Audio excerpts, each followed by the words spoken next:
જય માતાજી મિત્રો, તમારા બધાનું હાર્દિક સ્વાગત છે મેલેડી સિદ્ધ સાધના ચેનલ ઉપર। તો મિત્રો, આજના વિડીયોમાં આપણે વાત કરીશું કે કયા દેવને પ્રસન્ન કરવાથી ઘરમાં દેવ દુઃખ ના રહે। તો મિત્રો, જો તમે પણ ભૂવા ભોપાળા કરાવીને થાકી ગયા હોય, તમે પણ ધામે ધામે ભટકીને થાકી ગયા હોય, તો આ વિડીયો તમારા માટે છે। વિડીયોને અંત સુધી જોજો। વિડીયો ગમે તો લાઈક, શેર અને સબસ્ક્રાઈબ કરવાનું ભૂલતા નહીં। મિત્રો, આ વિડીયો મારે તમારા માટે જ બનાવવો પડ્યો છે, કેમ કે જ્યારે પણ હું કોમેન્ટ બોક્સ ખોલું છું ત્યારે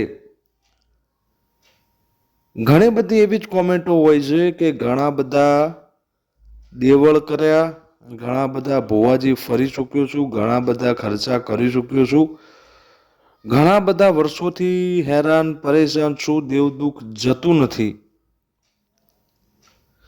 તો હવે શું કરવું મારે? દુનિયાના કોઈ ભુવાજી મારું કામ કરી શકતા નથી। ઘણી બધા ધામે જઈ માનતાઓ રાખી, રવિવાર પૂનમો ભરી, સતોય મારું કામ થતું નથી। જો તમારે પણ આ જ કન્ડિશન છે તો જ વિડીયોને અંત સુધી જોજો। વિડીયો ગમે તો 3 જણાને શેર કરવાનું ભૂલતા નહીં, કેમ કે તમારા 3 શેરથી બની શકે છે કે કોઈ માણસ દુઃખમાંથી નીકળી જાય। તો કુળદેવીનું નામ લઈ અને 3 જણાને શેર કરવાનું ભૂલતા નહીં, તમારા મિત્રોને, વાલીજનોને।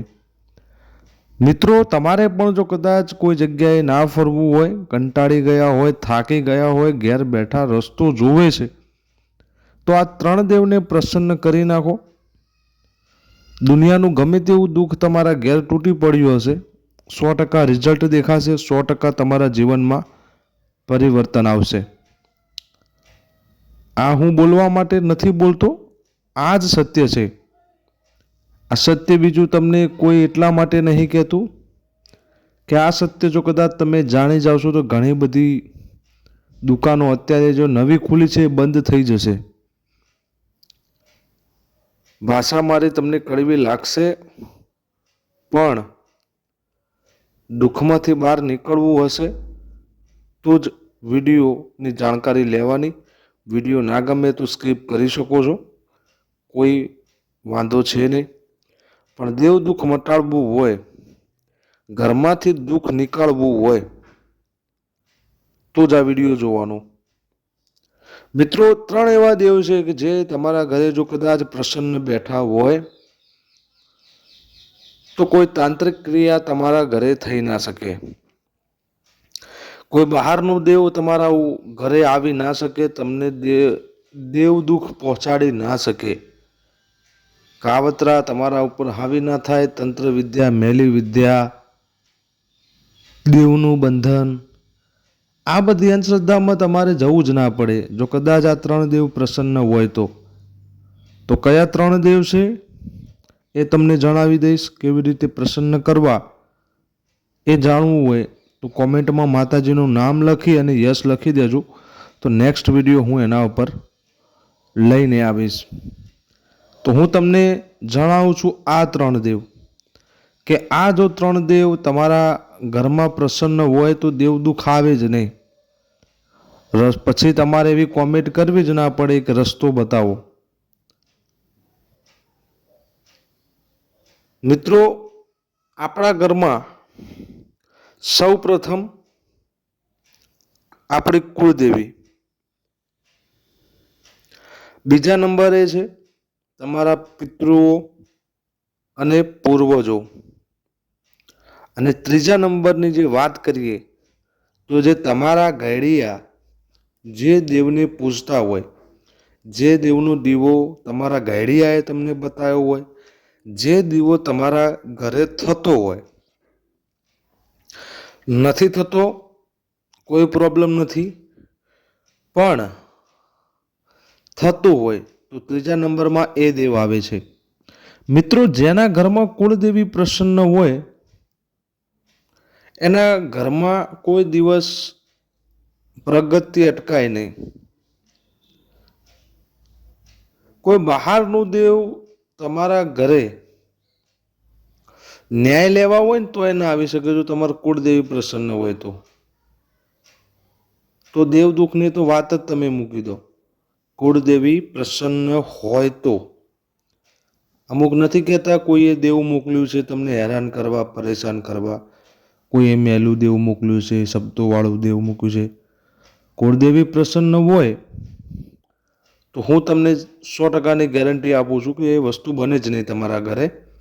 હવે આ જાણકારી નોર્મલ છે પણ તમને ખ્યાલ નથી, તમે અનુસરવા માગતા નથી, એટલે જ દેવ દુઃખમાંથી બહાર નથી નીકળી શકતા. એટલે પહેલાં તમારા કુળદેવી પ્રસન્ન કરવા, ત્યારબાદ તમારા પિતૃઓ.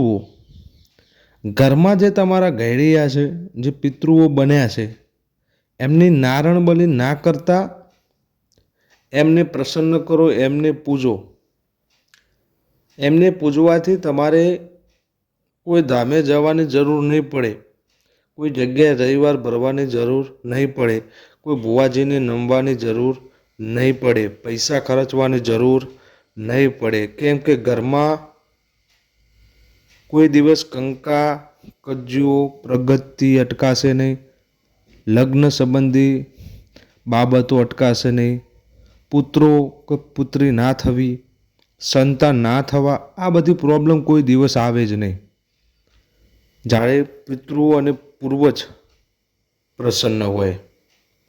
અને ત્યારબાદ જે આપણા ઘરમાં જે આપણા ઘડિયાએ તમને કોઈ પણ દેવો આપ્યો હોય એ દેવ, જે દેવને તમને તમારા ઘડિયા મૂકીને ગયા છે એ દેવને પ્રસન્ન કરો, એ દેવને પૂજો.